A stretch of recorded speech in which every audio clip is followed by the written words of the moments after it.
নেই কমলাটার, সেই কমলাটা সেই জলের মধ্যে কি হয়ে গেছে, সেটা ডুবে গেছে। আর যে কমলাটা কুষা ছিল সে কিন্তু জলের উপরে ভাসমান ছিল। এই হচ্ছে ধর্মের বিষয়। যদি ধর্ম না থাকে, শাস্ত্র বলছেন কি আমাদের, ধর্ম না থাকলে একটা মানুষ মানুষ হতে পারে না, সে পশু হয়ে যায়, পশু স্তরে আমরা নেমে যাব। কিন্তু সর্বপ্রথম আমরা যে ভারতবর্ষের বুকে আছি, এই ভারত ভূমি শুধু একটা ভূখণ্ড নয়, জম্মু দ্বীপে, ভারতবর্ষে আসাম প্রদেশে কাছাড় জেলার ঈশান কোণে আমরা পবিত্র একটা পরম মহান যজ্ঞের মধ্যে উপস্থিত হয়েছি। আমরা সম্মিলিত হয়েছি কি জন্য? নিজেকে অনুধাবন করব, নিজেকে বুঝবো, জানবো আমাদের আগামী দিন কি আসছে, আগামী সম্পর্কে আমাদের ভবিষ্যৎ আমাদের দেখতে হবে। ভবিষ্যৎ দেখার জন্য, ভবিষ্যৎকে বোঝার জন্য আজকের মাতৃজাতির প্রয়োজন। ভবিষ্যৎকে জানার জন্য আজকের নবপ্রজন্মের প্রয়োজন। আমরা নবপ্রজন্ম যারা রয়েছি তারা আমাদের শাস্ত্রকে বলা হয়েছে, এখানে সবাই বলেছেন সুন্দরভাবে। আমি এই দিকে যাচ্ছি না, শাস্ত্র বই আমাদের পড়তে হবে। অনন্ত শাস্ত্র রয়েছে, আমাদের অনেকগুলো শাস্ত্র রয়েছে, সব শাস্ত্র এক জীবনে পড়া যাবে না। তাই একটা শাস্ত্রকে যদি ধরি, আমি শ্রীমদ্ ভগবত গীতাকে যদি ধরি, গীতার আলোকে নিজের জীবনকে যদি আলোকিত করতে পারি, তাহলে দেখবো আমাদের সনাতন ধর্ম সংস্কৃতি বাঁচবে, সনাতন হিন্দু সংস্কৃতি বিশ্বের দরবারে আবার একটা মহান জায়গায় পৌঁছে যাবে। স্বামী বিবেকানন্দের নাম শুনেছেন আপনারা সকলে। আমাদের ধর্ম সম্পর্কে আমাদের সামনে অনেকেই বলেন, অনেক বন্ধু বান্ধবরা আমাদেরও বলেন। যখন ওয়ার্ড ইউনিভার্সিটিতে পড়তাম তখনও বলতেন, এখনো বলছেন, আপনাদের সামনে অনেক বন্ধু বান্ধব অনেকেই বলবেন, তোদের ধর্মে কি আছে, তোদের ধর্মে নিন্দা করেন, এই ভারতবর্ষের থেকে ভারতবর্ষের নিন্দা করেন। কিন্তু আমরা কি মুখ ফুটে বলি কিছু? কেন আমরা কেন বলি না? কারণ আমি আমার ধর্ম সম্পর্কে জানি না।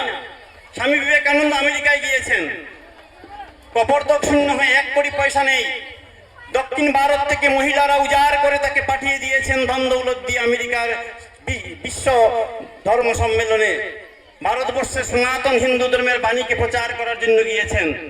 সেখানে গিয়ে একটা বিখ্যাত ইউনিভার্সিটির লাইব্রেরিতে নিয়ে গেলেন একজন, নিয়ে গিয়ে দেখালেন, কি বললেন, দেখো তোমাদের এখানে অনেক বই আছে, কিন্তু একটা বই নিচে রেখে দিলেন। বললেন, দেখো তোমাদের যে ধর্মগ্রন্থটা আমরা সবার নিচে, শ্রীমদ্ ভগবত গীতাকে নিচে রেখেছেন আর বাকি সমস্ত গ্রন্থকে উপরে রেখেছেন। আমাকে হয়তো বললে আমি হয়তো সেন্টিমেন্টাল হতাম, রাগ করতাম, ক্রোধ প্রকাশ করতাম বা চুপচাপ সহন করে বসে থাকতাম। কিন্তু তিনি কি করলেন? কৌশলে বলে দিলেন, বললেন, খুব বেশ করেছো, ভালো করেছো আমার গ্রন্থটাকে নিচে রেখে। আমরা প্রত্যেকেই জানি, যদি একটা ঘর বানাতে হয়, তৈরি করতে হয়, তার নিচের তলার ভিত, যেটাকে ফাউন্ডেশন বলি, সেই ফাউন্ডেশনটা ঠিক থাকতে হয়। যদি ফাউন্ডেশনটা ঠিক না থাকে তাহলে যত তলা উপরে যাব সেই তালা কিন্তু খসে যাবে, ধসে যাবে। তাহলে বলছেন স্বামীজি, এই গ্রন্থটা হচ্ছে আমাদের সমস্ত পৃথিবীর সনাতন ধর্মের কি, সেটাকে বলা হচ্ছে ফাউন্ডেশন। যদি এটাকে আমি সরিয়ে দেই, যাদেরকে উপরে রেখেছেন তারা সবাই পড়ে যাবে। এই হচ্ছে আমাদের সনাতন ধর্মের ভিত্তি। আমরা কেউ দুর্বল নই, কেউ হীন নই। আপনারা ধৈর্য সহকারে শুনেছেন, এখানে মূল্যবান কথাগুলো শুনেছেন। আমি জানি সব কথা আমরা ধরে রাখতে পারবো না, কারণ আমাদের ব্রেইনের একটা সীমা আছে। 45 মিনিটস আমরা ব্রেইন ক্যাপচার করতে পারে, বাকি পড়ে একটু রেস্টের প্রয়োজন হয়। এই জন্য মাঝে মাঝে হাততালি, মাঝে মাঝে সঙ্গীত অনুষ্ঠানের মাধ্যমে এটাকে আমরা চালিয়ে যাই। এই জন্য মনে রাখবেন, এখান থেকে যা নিলেন সেখান থেকে যদি আমি কিছুটা গ্রহণ করতে পারি আমরা, তাহলে আমাদের সমাজ বিনির্মাণ হবে, রাষ্ট্র বিনির্মাণ হবে, ভারতবর্ষের বৈভব এই কোণ থেকে জেগে উঠবে, ভারতবর্ষের বৈভব আবার জেগে উঠবে। জগত সভায় ভারত আবার শ্রেষ্ঠ সম্মানের আসন আছে, থাকবে, আরো যেন দ্বিগুণ, আরো ভালোভাবে যেন আরো পৃথিবীকে নিয়ন্ত্রিত করতে পারে। আমরা সকলে মিলে, আমরা যে ভারতবাসী, এটা একদম শক্ত করে বলবেন আমরা ভারতবাসী। আমি যে হিন্দু, শক্ত করে বলবেন আমি হিন্দু। আমি সনাতন হিন্দু ধর্মের ধারক বাহক, আমি সনাতন হিন্দু ধর্মের লোক। আমার ধর্ম কোনো অবস্থায় কোনো মানুষকে কোনোদিনই ছোট নয়, দুর্বল নয়। আমাদের দুর্বল বানিয়ে দেওয়া হয়েছে।